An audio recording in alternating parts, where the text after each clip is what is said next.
السلام علیکم، کیسے ہیں آپ سب؟ امید کرتی ہوں آپ سب ٹھیک ہوں گے۔ Welcome to my channel story corner. چلیے چلتے ہیں آج کے قصے کی طرف، جس کا موضوع ہے وصیت۔ ایک دفعہ ایک آدمی نے اپنے بیٹے کو اپنے پاس بلایا اور اسے پھٹے ہوئے 2 موزے دیے اور کہا کہ بیٹا، میرے مرنے کے بعد دفنانے سے پہلے میرے پاؤں میں یہ پھٹے ہوئے موزے پہنا دینا۔ بیٹے نے چپ چاپ وہ موزے لے لیے۔ کچھ دنوں کے بعد اس آدمی کا انتقال ہو گیا۔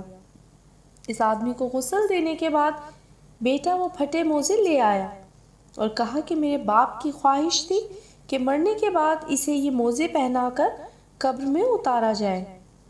لوگوں نے یہ دیکھا تو کہا کہ یہ بات تو صحیح نہیں ہے، کیونکہ مردے کو کفن کے علاوہ کوئی اور کپڑا نہیں پہنا سکتے۔ لیکن وہ بیٹا نہ مانا۔ یہ بات آگ کی طرح پھیلی اور مختلف علاقوں کے علماء اکٹھے ہو گئے اور اس مسئلے کو حل کرنے کے لیے، لیکن وہ بیٹا اپنی بات پر اڑا رہا۔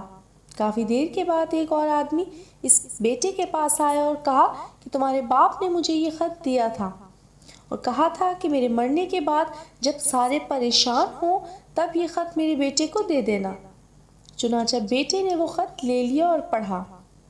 اس میں لکھا تھا کہ اے بیٹے، دیکھ، مرنے سے پہلے انسان کتنی جائیداد بناتا ہے، کوٹھیاں، بنگلے، گاڑیاں اور بھی بہت کچھ بناتا ہے، لیکن وہ اپنے ساتھ پھٹے ہوئے موزے بھی نہیں لے جا سکتا۔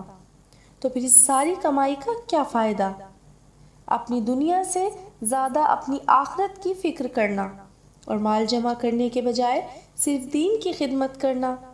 اور آخر میں اللہ تعالیٰ سے دعا ہے کہ اللہ تعالیٰ ہمیں سمجھنے اور عمل کرنے کی توفیق عطا فرمائے، آمین۔ امید کرتی ہوں یہ ایمان افروز سبق آموز سچا واقعہ آپ سب کو پسند آیا ہوگا۔ پھر ملیں گے ایک نئے واقعے کے ساتھ، تب تک کے لیے اللہ حافظ۔ جاتے جاتے چینل کو سبسکرائب، ویڈیو کو لائک اور شیئر کرتے جائیں۔ شکریہ۔